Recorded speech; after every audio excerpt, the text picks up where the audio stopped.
40 വണ്ടികളുടെ അകമ്പടിയിൽ മുഖ്യമന്ത്രി സഞ്ചരിച്ചത് വലിയൊരു രാഷ്ട്രീയ വിവാദമായി മാറിയത് എന്തുകൊണ്ടായിരിക്കണം? സാധാരണ നിലയിൽ ഇങ്ങനെയുള്ള കാര്യം ആദ്യമൊക്കെ കാണുമ്പോൾ അത് നമ്മളൊരു തമാശയായിട്ട്, പിന്നെ അതൊരു സ്ഥിരം സംഭവമായിട്ട് നമ്മളങ്ങ് എഴുതി തള്ളുകയാണ് ചെയ്യുന്നത്. പക്ഷേ അതൊരു വലിയ വിവാദ വിഷയമാക്കി മാറ്റാൻ കഴിഞ്ഞു. എന്തുകൊണ്ടായിരിക്കണം? എനിക്ക് തോന്നിയിരിക്കുന്നത് നമ്മുടെയൊക്കെ ഉള്ളിൽ കിടക്കുന്ന ഒരു ജാതിബോധമുണ്ട്. ഒരു താണജാതിക്കാരൻ ഇത്രയും അങ്ങോട്ട് ഷൈൻ ചെയ്യേണ്ടതില്ല എന്നുള്ളൊരു ചിന്താഗതി. അങ്ങനെയല്ലേ? അതിനാണ് സാധ്യത വളരെ കൂടുതൽ. നമ്മുടെ മുൻതലമുറ കേരളത്തെ ഭ്രാന്താലയമാക്കി. ഈ സ്വാമി വിവേകാനന്ദൻ ലോകം മുഴുവൻ നടന്നിട്ട് കേരളം മാത്രമാണ് അങ്ങനെ കണ്ടത്. അപ്പം അത്രയ്ക്ക് ദുഷ്ടന്മാരായിരുന്നു നമ്മുടെ മുൻതലമുറക്കാർ. അപ്പോൾ അതിൻ്റെ ഒരു പാരമ്പര്യം നമ്മുടെയും മനസ്സിൽ കുറച്ചെങ്കിലും ഇല്ലാതിരിക്കില്ലല്ലോ. എന്തായാലും ഈ എല്ലാ വിമർശനങ്ങളും പിണറായിയിൽ ഒതുങ്ങി. അതാണ് കഴിഞ്ഞ മന്ത്രിസഭയിൽ നമ്മൾ കണ്ട ഒരു പ്രധാനപ്പെട്ട കാര്യം. വേറെ മന്ത്രിമാരെ ഒന്നും വിമർശിക്കാനായിട്ട്, കാരണം വേറെ മന്ത്രിമാർ ആരാണെന്ന് തന്നെ നമുക്ക് അറിഞ്ഞുകൂടാ. 5 വർഷം ഭരിച്ച മന്ത്രിമാർ ഈ ആരൊക്കെയാണ്, ഏതൊക്കെ വകുപ്പാണ് കൈകാര്യം ചെയ്തതെന്ന് ദൈവം തമ്പുരാൻ അറിയാം. നമ്മൾ മിക്കവർക്കും സാധാരണ നിലയിൽ നമ്മൾ ഈ മന്ത്രിമാരുടെ കാര്യങ്ങളെല്ലാം ശരിക്കറിയേണ്ടതാണ്. അവരെപ്പറ്റി നമ്മൾ ഓരോ കാര്യങ്ങളും അറിയേണ്ടതാണ്. പക്ഷേ കഴിഞ്ഞ മന്ത്രിസഭയിൽ അങ്ങനെ ഒരു ഗുണമുണ്ടായി. ആകപ്പാടെ കേട്ടിരുന്നത് വീണ ജോർജിനെ പറ്റിയാണ്. അവരെപ്പറ്റി പിന്നെ നല്ലതൊന്നും കേട്ടതുമില്ല. കേട്ടതെല്ലാം മോശപ്പെട്ട കാര്യങ്ങളുമായിരുന്നു. ഇപ്പോഴവർ പറഞ്ഞിരിക്കുന്നു അവർക്ക് നിൽക്കാൻ താല്പര്യമില്ലായിരുന്നു, നിർബന്ധിച്ച് നിർത്തിയതാണ്, വേറെ ആരും ഇല്ല എന്ന് പറഞ്ഞ്. അങ്ങനെ വരുമോ മാർക്സിസ്റ്റ് പാർട്ടിയിൽ? വേറെ ആരും ഇല്ലാത്തൊരവസ്ഥ വരുമോ? എന്തായാലും അവർക്ക് പറഞ്ഞിരിക്കുന്നത് മാധ്യമപ്രവർത്തനമാണ്. എന്തുകൊണ്ടാണ് മാധ്യമപ്രവർത്തനത്തിന് ഒരു കുഴപ്പം എന്ന് മനസ്സിലാവുന്നില്ല. ഈ ആളുകൾ ഈ മന്ത്രിസ്ഥാനം കിട്ടിയ ഒരു കോലം കെട്ടുപോയില്ലേ, വാസം പറഞ്ഞാൽ. അവരെ കാണുമ്പം ഒരു പരിതാപമാണ് തോന്നുന്നത്. എങ്ങനെ ഇരുന്ന ഒരു സ്ത്രീ ഇങ്ങനെ ഈ കോലം കെട്ട ഒരു മന്ത്രിസ്ഥാനം കിട്ടി, അത് പോവുകയും ചെയ്തു, തീർന്നു. നേരെ മറിച്ച് ഇപ്പം ശൈലജ ടീച്ചർ എന്നൊക്കെ പറഞ്ഞാൽ അവർ ഈ ജനങ്ങളുടെ ഇടയിൽ നിന്ന് ഉയർന്നു വന്നവർ. അപ്പോൾ അവർ ഈ എങ്ങനെ ജനങ്ങളെ കൈകാര്യം ചെയ്യാം എന്നാണ് അവർ ആദ്യം മുതലേ പഠിച്ചു വരുന്നത്. നേരെ മറിച്ച് പത്രക്കാർ എപ്പോഴും ജനങ്ങളിൽ നിന്ന് അകന്നു നിൽക്കാനാണ് നോക്കുന്നത്. അപ്പോൾ ആ വ്യത്യാസം എപ്പോഴും ഉണ്ടാകും. അത് വീണ ജോർജിൻ്റെ കാര്യത്തിലും അങ്ങനെ തന്നെയാണ് ഉണ്ടായതെന്നാണ് ഞാൻ കരുതുന്നത്. എന്തായാലും ഈ പുതിയ മന്ത്രിസഭ ചാർജ് എടുക്കാൻ പോകുന്നു. മുഖ്യമന്ത്രി ഒന്നാണെങ്കിലും 3 ഉണ്ടെന്ന് വേണം നമുക്കിപ്പോൾ കരുതേണ്ടിയിരിക്കുന്നത്. 3 പേർ ഡൽഹിയിലിരുന്ന് KC വേണുഗോപാൽ ചരട് വലിക്കും.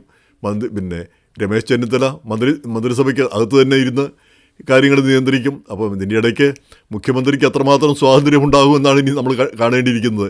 ഈ ഗ്രൂപ്പുകളിയും ഈ കോൺഗ്രസ് അധികാരത്തിൽ വന്നു കഴിഞ്ഞാൽ പിന്നെ നമുക്ക് കാണാൻ കഴിയുന്ന ഈ ഗ്രൂപ്പുകളിയും തമ്മിലടിയും പരസ്പര പോരാട്ടവും അതുമൊക്കെയാണ് കാണാൻ പോകുന്നത്. അങ്ങനെയാണ് നമ്മൾ ഇന്നേ വരെ കണ്ടിട്ടുള്ളത്. വളരെ കരുത്തനായ K. കരുണാകരൻ്റെ കാലത്തും വളരെ എല്ലാവരെയും ഒരുമിച്ച് കൊണ്ടുപോകാൻ ഏറ്റവും കഴിവുള്ള ഉമ്മൻചാണ്ടിയുടെ കാലത്തുമൊക്കെ അതാണ് നമ്മൾ കണ്ടിരുന്നത്.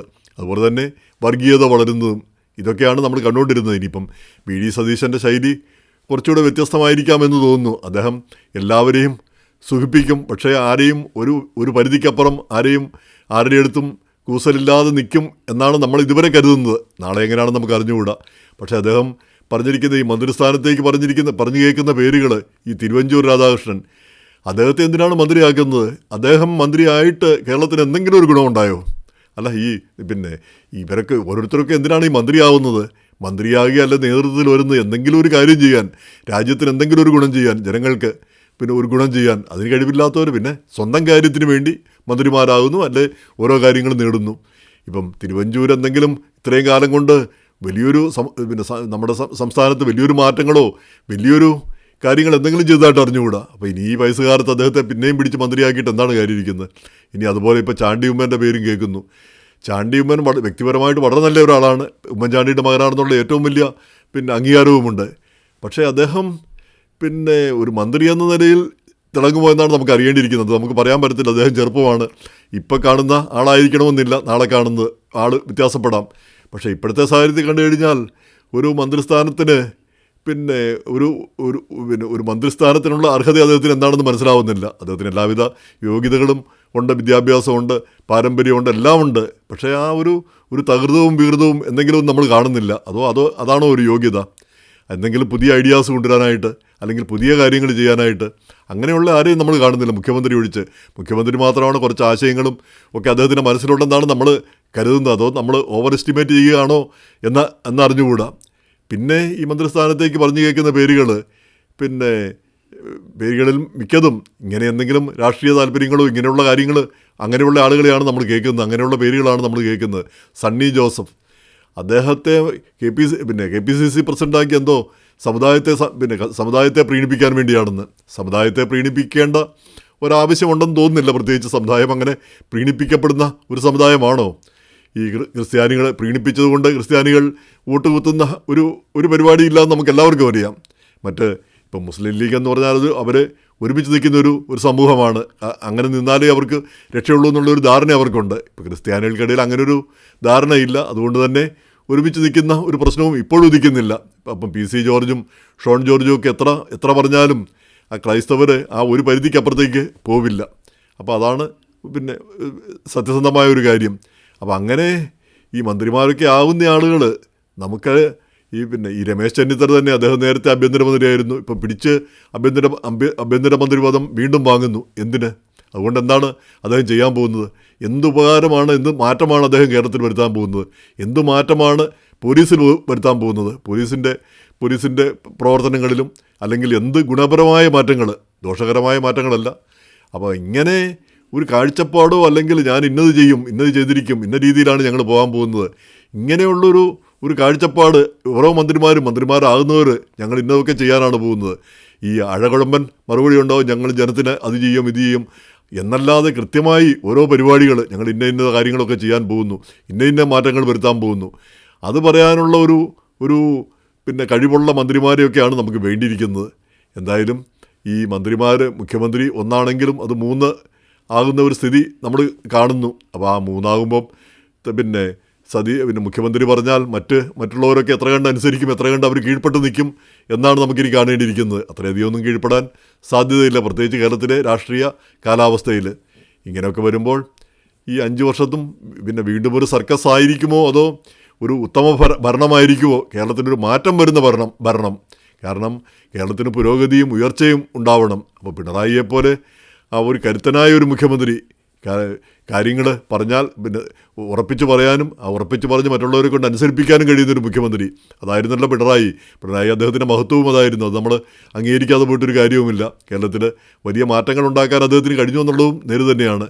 പിന്നെ നമ്മുടെയൊക്കെ ആ മനസ്സിൽ കിടക്കുന്ന ഇടുങ്ങിയ ചിന്തകളൊക്കെയാണ് നമ്മുടെയൊക്കെ വിമർശനം അദ്ദേഹത്തിൻ്റെ നേരെ തിരിഞ്ഞത്.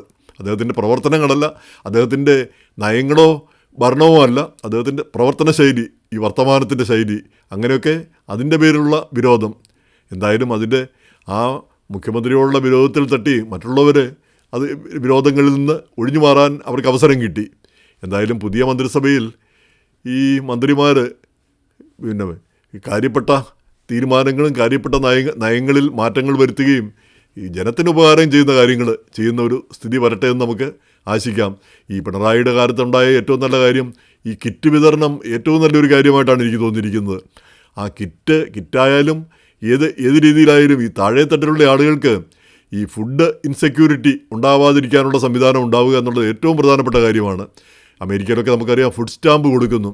ആ ഒരു സംവിധാനം അതിൻ്റെ ഒരു വേർഷനാണ് ഈ കിറ്റ് കൊടുത്തിരുന്നത്. അപ്പോൾ അങ്ങനത്തെ ഒരു സംവിധാനം തീർച്ചയായിട്ടും ഉണ്ടാവണം താഴെത്തട്ടിലുള്ള ആളുകൾക്ക്. നമ്മുടെ നാട്ടിൽ പട്ടിണിയും ദാരിദ്ര്യവും ഇല്ല എന്ന് പറയുന്നു, പക്ഷേ എന്നാൽ കൂടി ഏറ്റവും താഴെത്തട്ടിലുള്ളവർക്ക് ഈ കൂടുതൽ ആനുകൂല്യങ്ങൾ കിട്ടത്തക്ക രീതിയിലുള്ള എന്തെങ്കിലും സംവിധാനം ഉണ്ടാവേണ്ടിയിരിക്കുന്നു. അതുപോലെ തന്നെ ഏറ്റവും പ്രായമായിട്ടുള്ള ആളുകൾ 70 ഒക്കെ കഴിഞ്ഞിട്ടുള്ള ആളുകൾക്ക് ഇവിടെ സോഷ്യൽ സെക്യൂരിറ്റി ഒക്കെ പോലെയുള്ള എന്തെങ്കിലും ഒരു സംവിധാനം അവിടെയും തുടക്കമിടുകയെങ്കിലും ചെയ്യേണ്ടതുണ്ട്. നമ്മുടെ നാട് മാറേണ്ടതില്ലേ? അല്ലാതെ ആളുകൾ എല്ലാവരും അവരവരുടെ കാര്യം സ്വയം അധ്വാനിച്ച് സ്വയം എല്ലാം കണ്ടെത്തിക്കൊള്ളണം, വേറെ ആരും അല്ല, സർക്കാരിനൊരു ഉത്തരവാദിത്വമില്ല എന്നുള്ള ആ രീതിയിൽ നിന്ന് ഒരു മാറ്റം ആവശ്യമാണ്. അമേരിക്ക പോലുള്ള ഈ ക്യാപിറ്റലിസ്റ്റ് കൺട്രികളിൽ പോലും ഇങ്ങനെ സോഷ്യൽ സെക്യൂരിറ്റി അതുപോലെയുള്ള കാര്യങ്ങൾ ഉണ്ട്. അങ്ങനെയുള്ള സംവിധാനങ്ങളൊക്കെ നമ്മുടെ നാട്ടിലും വരേണ്ടതുണ്ട്. അപ്പോൾ ഒരു മാറ്റം, അപ്പോൾ അങ്ങനെയുള്ളൊരു മാറ്റം കൊണ്ടുവരാൻ കഴിയട്ടെ എന്നാണ് നമ്മുടെ പ്രതീക്ഷ, നമ്മുടെ ആഗ്രഹം. ഇനി CP ജോൺ അങ്ങനെയൊക്കെയുള്ള ചില നല്ല പുതുമുഖങ്ങളുടെ പേര് കേൾക്കുന്നു. അദ്ദേഹമൊക്കെ പുതിയ ആശയങ്ങളും ഈ പുതിയ നിലപാടുകളുള്ള വ്യക്തിയായിട്ടാണ് ഇതുവരെ നമുക്ക് മനസ്സിലായിട്ടുള്ളത്, പുതിയ കാര്യങ്ങൾ ചെയ്യാനുള്ള താല്പര്യങ്ങളും. അപ്പോൾ അങ്ങനെയുള്ള ആളുകൾ വരട്ടെ. നേരെ മറിച്ച് ഈ ഷിബു ബേബി ജോൺ പലവട്ടം മന്ത്രിയായതാണെന്ന് തോന്നുന്നു. ആ സ്ഥിതിക്ക് അദ്ദേഹത്തിൻ്റെ പാർട്ടിയിൽ വേറെയും 2 പേരുണ്ട്. വേറൊരാൾക്കൂടെ ഒന്ന് മാറിക്കൊടുക്കുന്നതിലും തെറ്റൊന്നുമില്ല. സ്ഥിരമായിട്ട് മന്ത്രിസ്ഥാനത്തിരിക്കണമെന്ന് ഒരു നിർബന്ധവുമില്ല.